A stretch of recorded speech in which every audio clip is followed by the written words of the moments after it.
Hello and welcome to Daily Politics on Trust TV. On this program, we discuss issues around politics, policy and governance. I'm Hamza Idris. Thank you for joining us. Today, the official exchange rate to the US dollar stands at 1,300, while the same currency exchanges the greenback at the rate of 1,900 at the parallel or black market.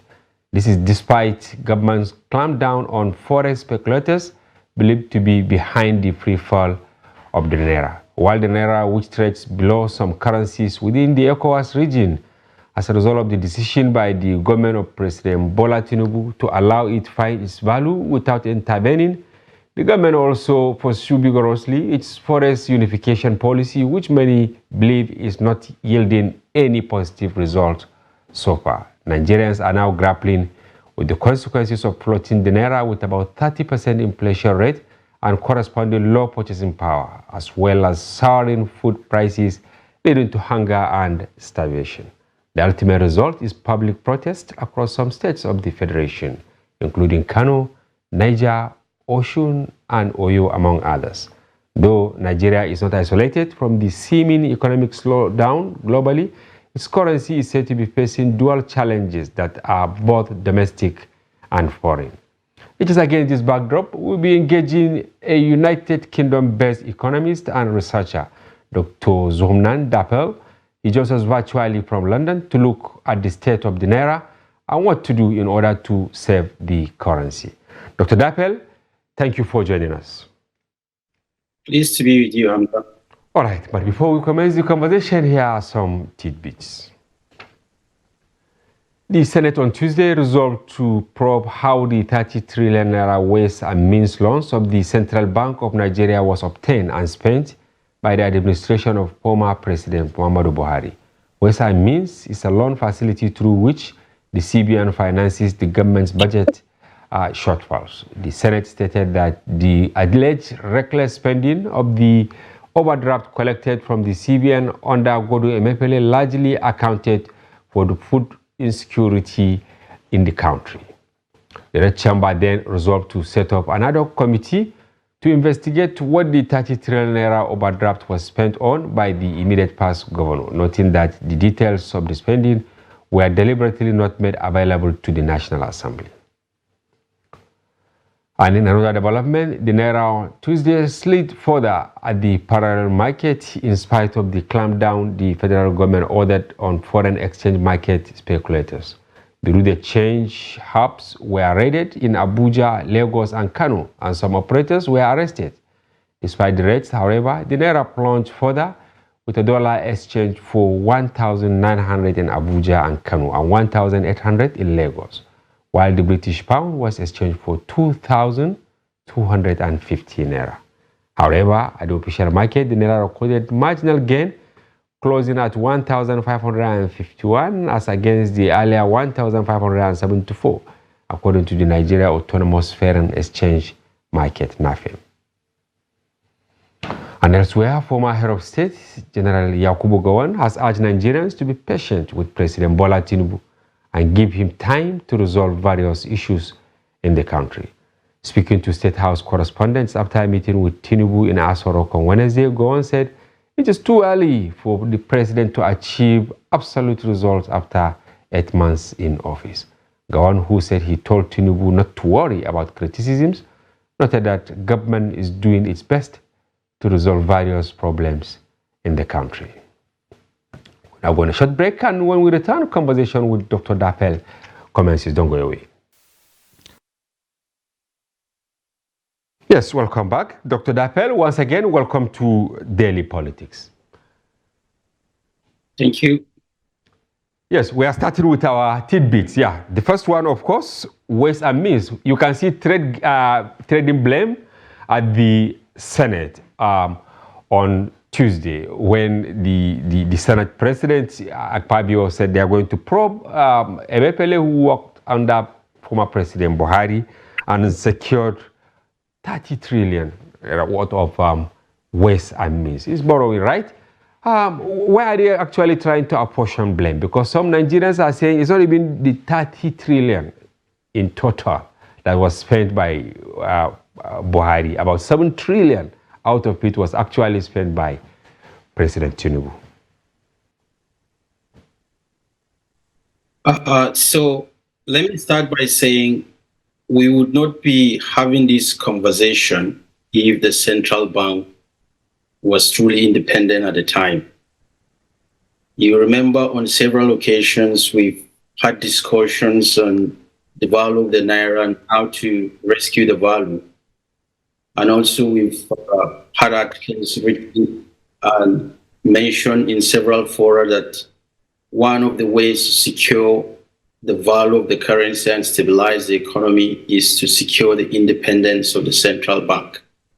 So if the central bank is independent of the federal executive branch of government, it will not be influenced by political interests in its decision-making. It will be influenced by evidence-driven research that will do the most good for majority of the citizens and not just few politicians. And there are many pointers to the fact that the central bank is not independent. It's just a global way to test whether a central bank is independent. Number one, if a central bank governor is appointed from the same region or state of origin as the president who makes the appointment. Secondly, if the central bank governor really spends the maximum 2 terms of 10 years in office, these are signs that the central bank is not independent. So if a president appoints a CBN governor from his own region, that's a sign that he can, manipulate the central bank governor or compel the central bank governor to satisfy certain interests or hide some problems. So since 1999 to date, Nigerian presidents have been guilty of these failures to secure the independence of the central bank. They have all checked the boxes that the CBN is not independent. The slightest exception was when Governor Emefiele was retained by General Buhari. That was the only exception. So if the CBN was independent, we will not be here holding this conversation. America is deemed the world beacon of prosperity that we always admire. And in America, we've had Alan Greenspan, who served as a central bank governor for 18 years consecutively, serving under 5 presidents, Republicans and Democrats. In fact, he was not removed. He eventually resigned because he felt he should resign at some point. He was allowed to stay in power because he was doing the best to run the American economy for everybody and not just some few selected politicians. The central bank that is so independent will be bowing to ideology, will be bowing to sentiments, will be bowing to political interests, rather than bowing to the pressing needs of the system. And so these are the reasons. So I believe if the US president currently phones the central bank governor and asks him to secure some printing of money, Mr. Biden may be impeached for that. So it's completely independent, it's insulated because they are considered very crucial as chief financial regulator of their respective economies. Okay, is there any remedy as to what is happening in Nigeria now? They say they are going to probe President Buhari, because if they are probing Emefiele, by extension they are probing Buhari, who actually made the request for this humongous amount of money. Is there any remedy, or the ways and means was just used to actually plunder the Nigeria's economy? So the ways and means is not just some careless invention. It's a conventional way of executing monetary policy. So another name for it, or technical term for it, they call it quantitative easing. So if you now borrow, if central bank borrows money from citizens of the country, the central bank can just print more money and pay them. So that's ways and means. You discharge your domestic debt by printing money to give those people. But I don't think that was the instance the central bank was doing. And even if there was any need for that, it should have been guided by a well-thoughtful process and not just waking up to print more money, perhaps to finance campaigns or re-elections, as the case may be. Well, if probing will achieve two things, why not go for it? The two things, if it will achieve to go for, number one, if it would prevent future behavior of such, and second, if it will recover these amounts of money and replenish the public treasury, why not go for it?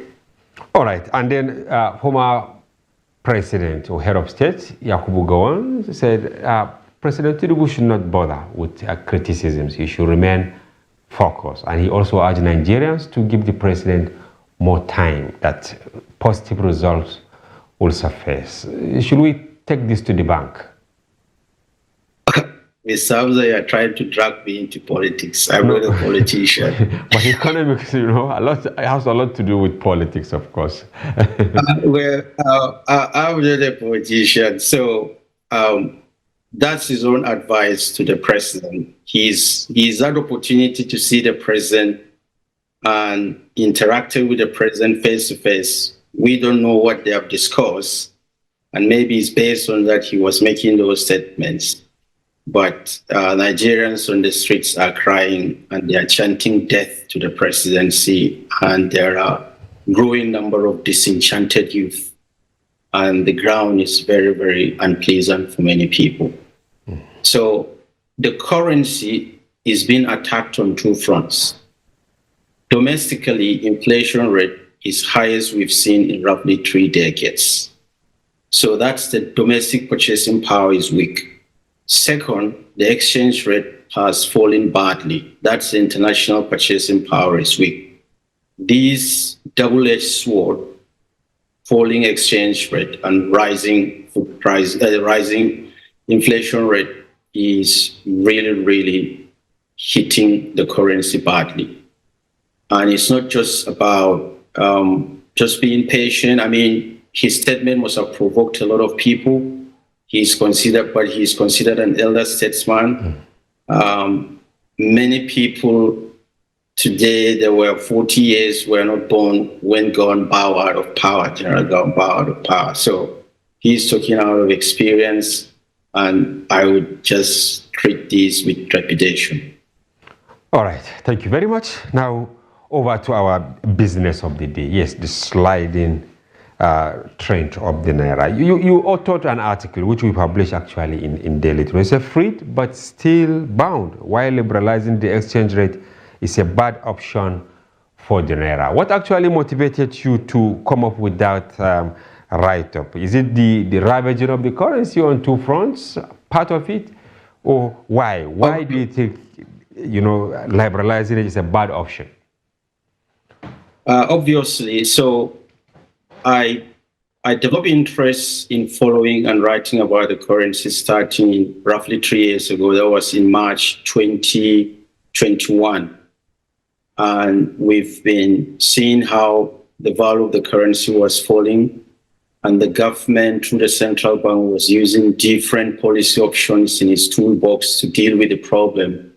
And the problem was persisting. So it's open to everybody to debate what the problem is and try to find a solution. Nobody has monopoly of ideas, but we felt that out of intense debate, you will get to the approximation of the perfect truth that you cannot find. Now, liberalizing a currency in a developing country like ours, where the financial system is fragile, you open up the currency to speculative attacks. And that is when a central bank, like say, is not independent, people around trade the currency. So first of all, what does it mean to liberalize a currency? It simply means let the forces of demand and supply determine the exchange rate. So if there are more Americans rushing to buy our naira than Nigerians are rushing to buy the dollar, the price of the naira would go up, which is the exchange rate, so the naira becomes strong. But if there is a rush by Nigerians to buy the dollar, then there is a rush by Americans to buy our own currency. The value of the naira would fall and that of the dollar would be rising. Now, the question you are to ask yourself is, what is driving the rise in the dollar? Why is there so much demand for the dollar?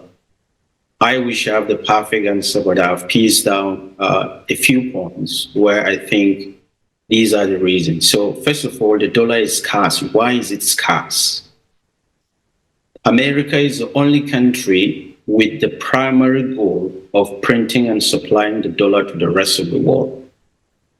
For you to get the dollar from Americans, they have to give it to you as foreign aid, which, by the way, it hardly comes to Nigeria.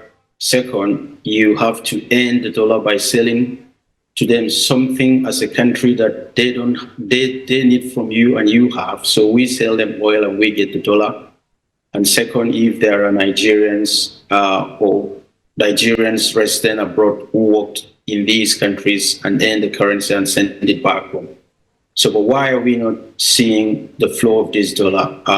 For the past few years, oil revenues have been falling because of falling oil prices, and also there was some fall in the output of oil. So declining oil output and declining oil prices have significantly slashed oil revenues. So there is fewer dollar coming into the country than it used to be. That's one. Number two is Paul Collier once said that when a nation offers no hope of prosperity to its citizens, the smart ones will work hard, not to improve the country, but to escape.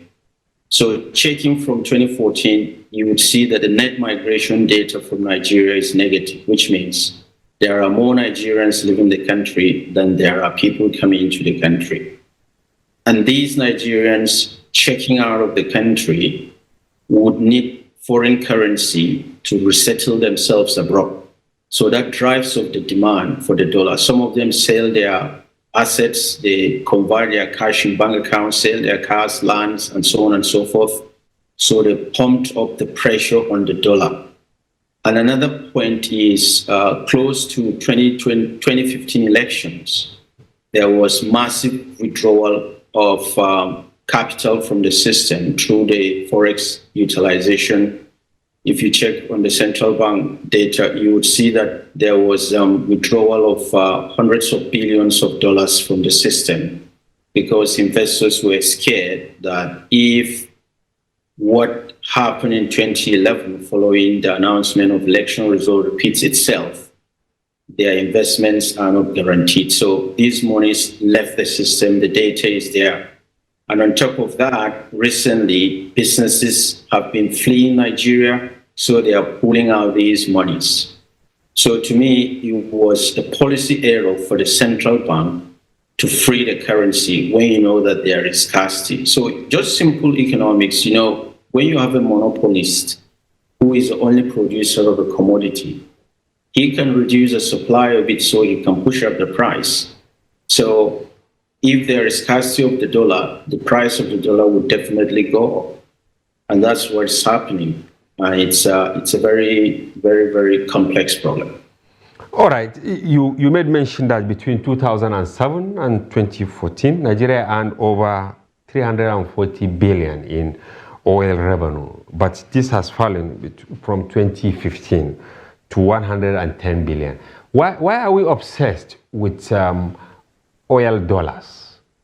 Why are we not talking about other sectors that ought to have beefed up the Nigeria's economy? For instance, mining, and then even the informal economy. If you go to some states, for instance, Kano, you go to Sokoto, a lot of businesses in billions of naira are being carried out almost every day. Why is it difficult to migrate these informal businesses into the formal sector so as to beef the economy? These are long-standing questions, and a lot of academic papers have been written to answer these questions. And that's the famous, they call it resource cost, or the Dutch. So the resource cost is, first of all, oil, the revenue from oil is called oil rent. So rent, you just sit down and you do nothing and it keeps coming and you become lazy. That's rent. So when a nation discovers oil without having strong institutions, like political, economic, and legal institutions, it becomes difficult for the country to build institutions. And in the absence of strong institutions, the country cannot escape what is called the resource curse. So the resource curse has 3 prongs. One is your country would be highly volatile to what happens in the international oil price. So we've seen from the mid-70s to late 80s, early 80s, late 80s, and even recently as the mid-2010s, whenever the price of oil, global price of oil crash, we feel the heat in our country. Averagely, across northern states, over 70% of their total revenue comes from federal allocation. And this federal allocation, over 80% of it is from oil proceeds. So whenever there is fall in oil revenue, the federal allocation going to the states diminish and they become financially weak. So that's one dimension of the resource cost. The other is you have corruption. So they see politics as the quickest route, making money. So people are desperate to have access to political power. So the presence of the national wealth is making politics a desperate game, do or die. So it's attracting corruption. And then the third dimension is the Dutch disease. What that means is when there is an inflow of revenue for the government would decide to increase how much it's spending. And the spending will pull out workers from villages who are into farming, rushing to cities in search for greener lives. So it reallocate laborers from rural sectors. These sectors, agriculture and manufacturing, they are called tradable sectors. And it moves them to cities, and many of them are idles and they are not producing anything. Then they start having shortage of supply, and because there's a shortage of supply, demand goes up and prices go up. So these are the 3 dimensions of the resource cost. So in one of the stories I followed, you can overcome resource costs if you increase the quality of your institution up to a point. Then the negative impact of these resource costs in the economy will switch to positive. But we're not yet there because the bureaucrat, the politicians who hold the scepter to bring about improvement in the institutions that will help country to escape resource costs are the primary beneficiaries of the terrible status quo. So they will not want to shoot themselves in the leg. The members of parliament or the House of Rep members, Senate, they fix their own salaries. Nobody checks them. They are answerable to themselves. And one of the ways through which they make money, because they don't get federal allocation as governors, they try to intimidate federal agencies who they are in charge of oversight functions and intimidate them, and then they give them money and they pardon budget for them and so on and so forth. So there is a deep-seated corruption that's been rocking the system, and that's combining, making it difficult for an oil-rich country to make the most of its fortunes. Okay, can we say there is absence of institutional memory in Nigeria? Because this floating of the naira is not the first time. There was one, I think, in 2016. Is that correct? Yeah, there was one in 2016, if you can put up the graph. Then what happened? What happened that time? 2016 is just about 6-7 years ago when it was floated. What was the outcome of floating the naira? Yeah, let's go to memory lane, right? Yes. At that time, the naira was less than 200. Then we had President Buhari in a media chat, and he was saying, people are mounting pressure on him, free the naira, free the naira. Now, by the way, in an independent central bank, the president has no business talking about whether he should free the naira or not. So immediately he freed it. He couldn't lean against the wind of popular opinion, and he bowed to pressure and freed the currency in court on June 17, 2016. And you can see it fell from less than $200 within a few days, and it's found itself in the region of $300+. That was when the president at some point, he fell sick and traveled abroad. And then we had the then vice president became the acting president, Professor Yemi Oshibanjo. And what he did was he tried to restore what was there before the liberalization. And then we started seeing the currency recovering. Now, by the way, there's a language people use. They say the naira is gaining. The naira would never gain until it returned to the value it was in 1970. Whenever you see there is some increase in the value of the naira, it is still recovering. So if the naira falls by 500 points and you try to recover by 200 points, it's not a gain, it's a recovery. So the naira started recovering and inflation started going down. That was what happened. He intervened and increased the supply of forex to the parallel market, the BDCs at the time. That was what happened. And then where are we getting it wrong? Is it that the current crop of leaders did not make any reference to what happened in 2016 and they just now float the naira? So can I be honest with you? Yes. This is my point of view.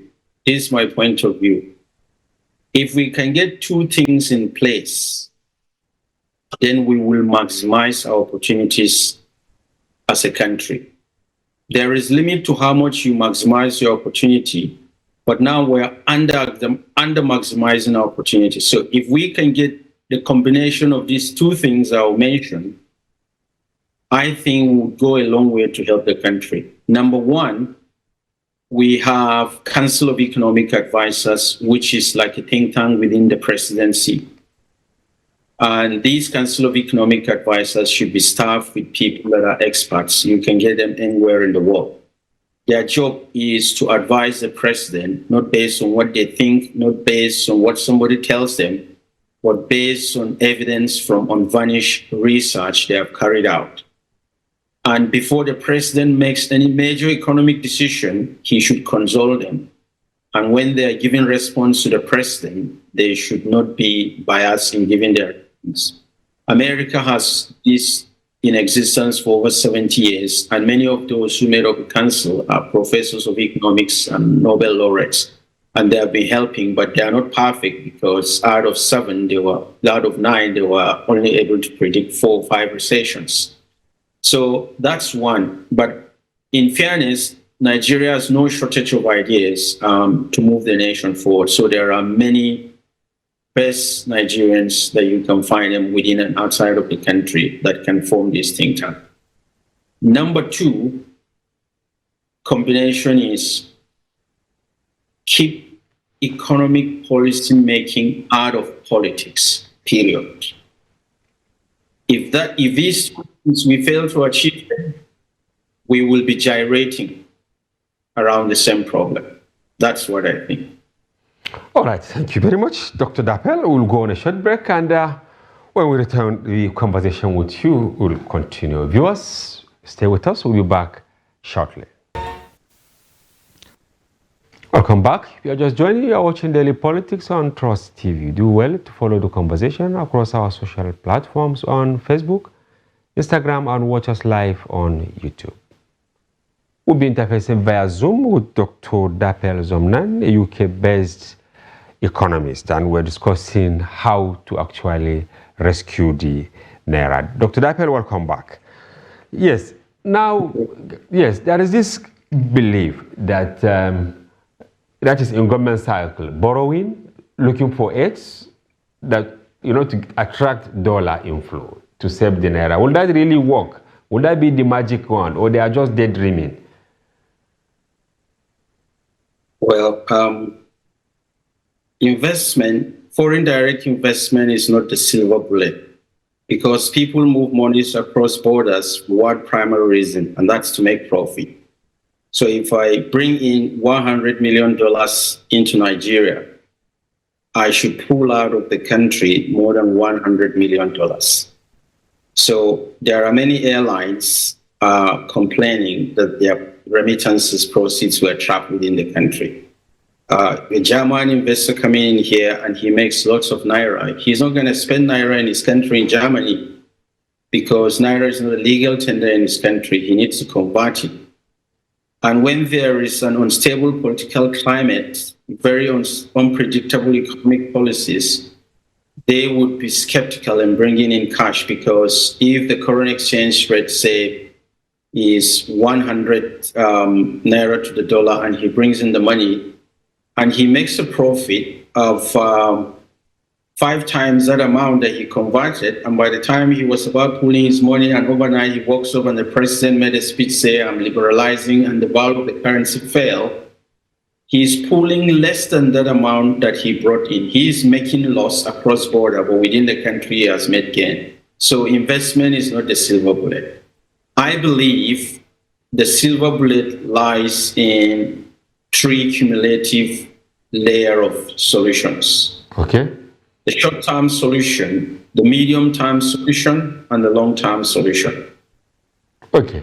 The short-term solution is the central bank should revert to the foreign exchange rate regime that it found prior to the recent liberalization. Peg the rate and make sure that there is no round-tripping of the currency around. But how can they, let me interject. Yes, doctor. How can they do that? Remember, during MFLA, there was this claim by, former emir of Kano, that some people in the comfort of their room, they are making billions every day. They will just go to the central bank because they have listening ears, get the dollar, take it to Bureau de Change, and then they get their profit.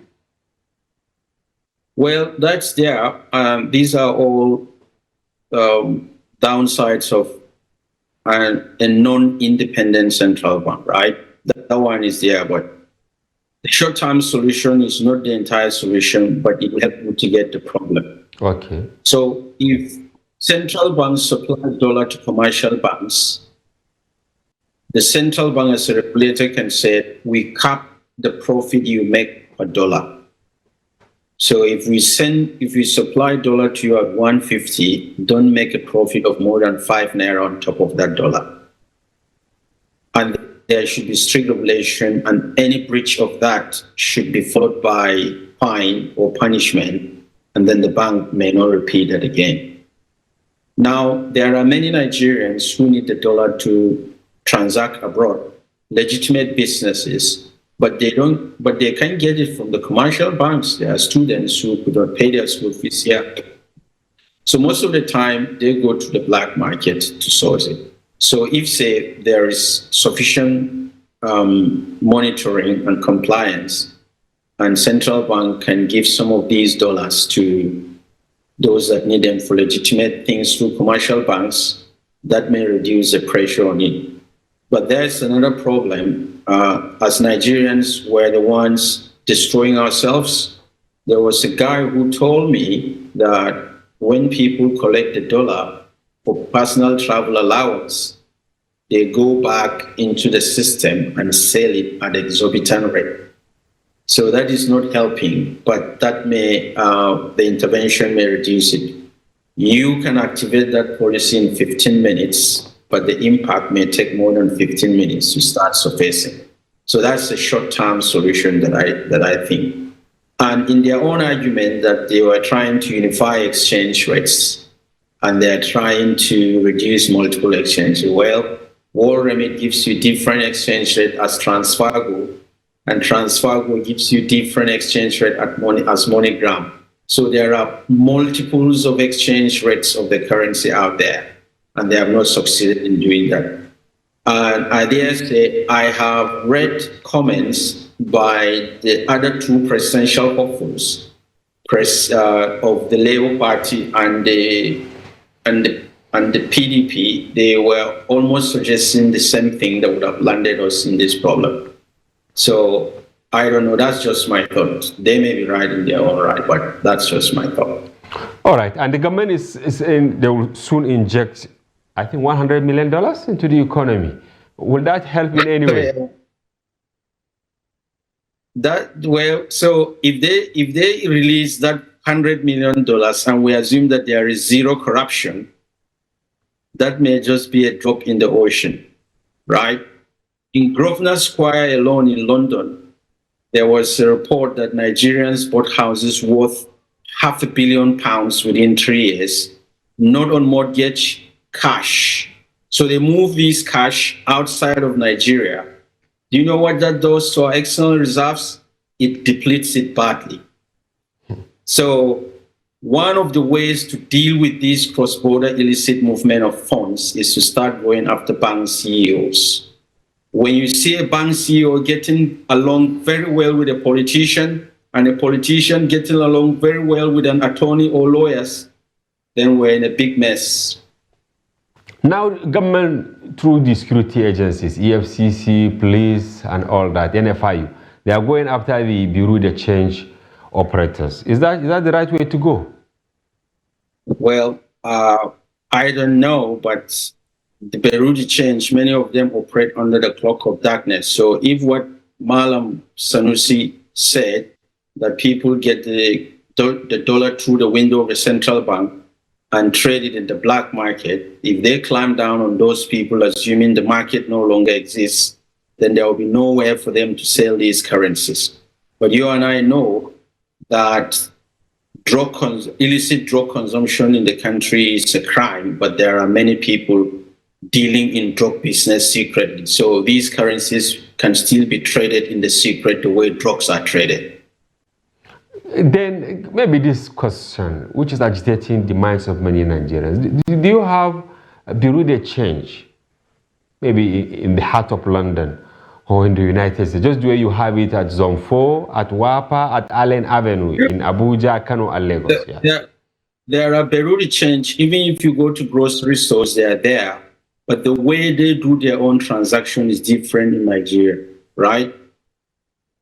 If I need $7 to make money, postal money order to America, $7, and you have the pounds to exchange, you have to come with your ID card and proof of address. And you have to write the reason you are needing the money for. Can we do that in Nigeria? So you see, when people steal public funds, they look for ways to hide these monies. And one of the ways is to move them outside of the country. And then they visit these bank CEOs to help them wash the dirty money. Now, however you wash the dirty money is still a dirty money. It's only clean when you return it to where it belongs. So these people, they have learned that. And I would say that the financial related corruption in the country runs through a 5-man syndicate. So the politician steals the money, that's the first in the line, and he is helped by civil servants that have been in office for a long time. They help him steal and bury the traces. Then the third person is a businessman. You see somebody operating large businesses and you can put a finger to what he does that gave him that money. He's fronting it for politicians.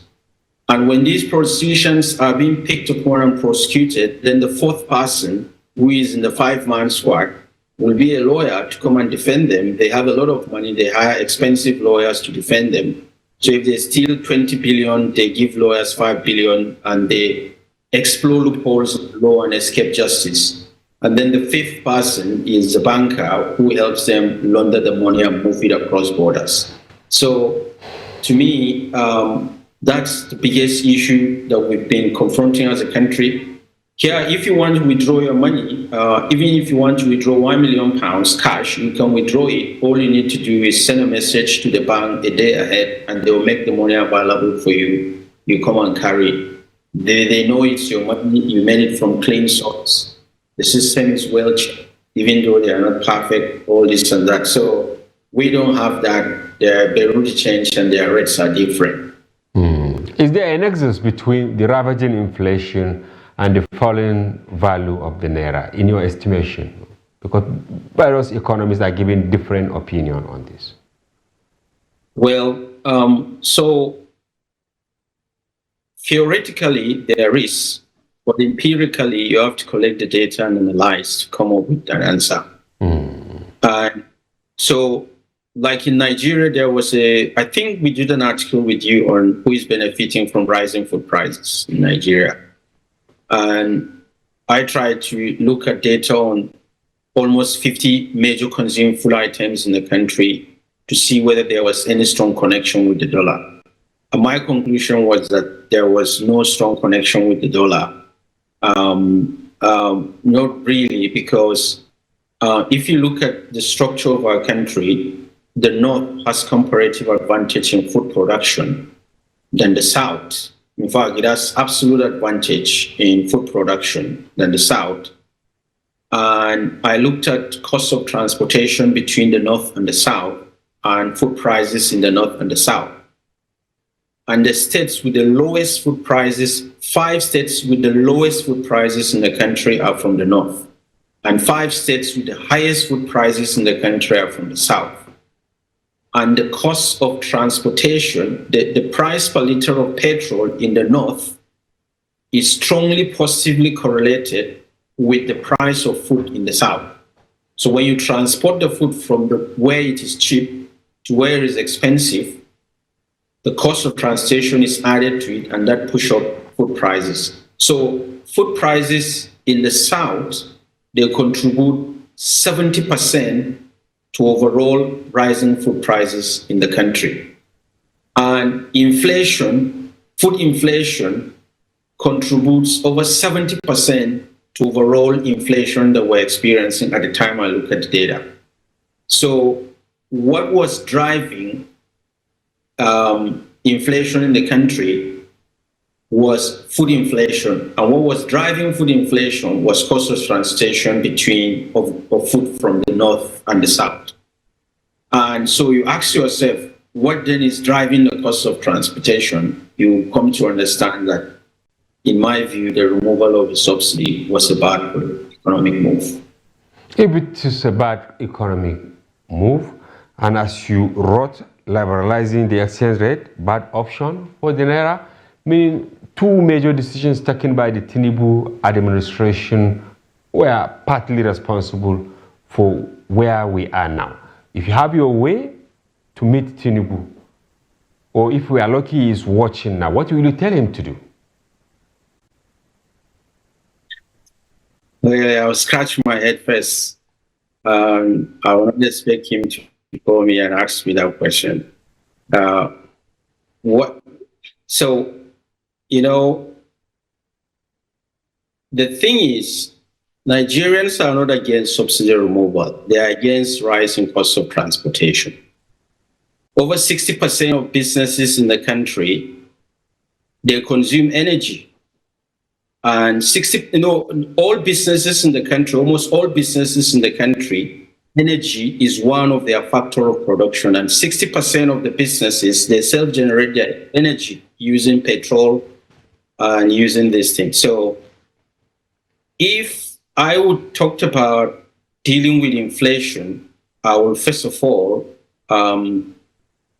draft a questionnaire and recruit some young, trusted field researchers and dispatch them street to streets and monitor street to street and start extracting data from people who sell these commodities. Then we'll start having an idea at what point are we seeing prices beginning to rise in the chain of distribution, and then identify what is behind this, and if there is something the government can intervene either through policy or some other means to quickly deal with it, that will be helpful.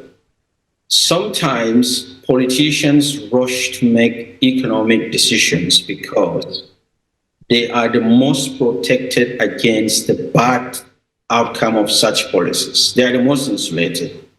While those who have little or nothing as input in the policymaking process, they are the least protected from the fallout. So I just I hope that whenever a politician is having before him decision to make, or a desk, consider what is your reason. Is it that you're trying to please a billionaire? Or is it that you are trying to please someone who maybe IMF or World Bank?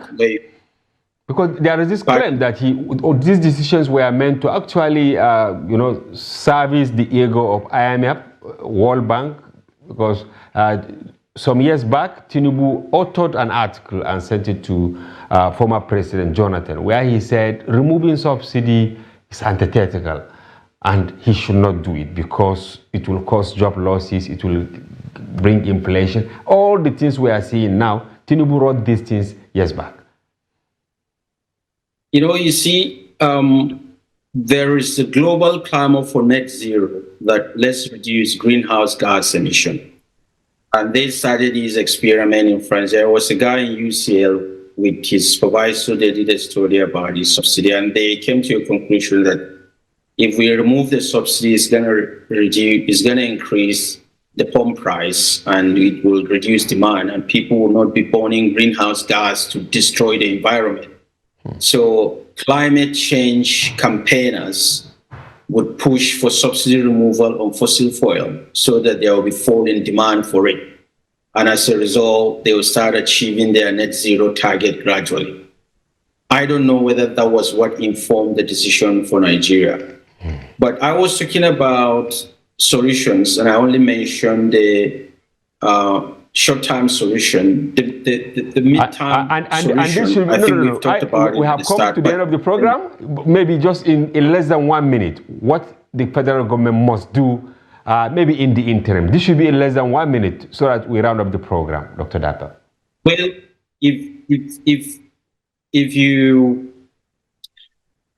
they should revise the decisions that they have made. That's just what I would say. Bring back subsidy, start controlling the naira? Yeah. All right. I wish we have more time, Dr. Zomna Dapper, for your informed perspective. And I wish we have more time to actually elaborate on this final part of the conversation. But we'll have to have you again. Enjoy your evening, Hamza. Thank you. All right. Viewers, we've been interfacing with Dr. Zomna Dapper on economics, based in the UK, precisely London, who joined us via Zoom. And we hope you found the conversation engaging and informative. And be sure to join Daily Politics airing every weekday in our special package on Friday, during which we open the telephone line for you to comment on national issues. Bye-bye for now. Thank you for watching. I'm Hamza Idris.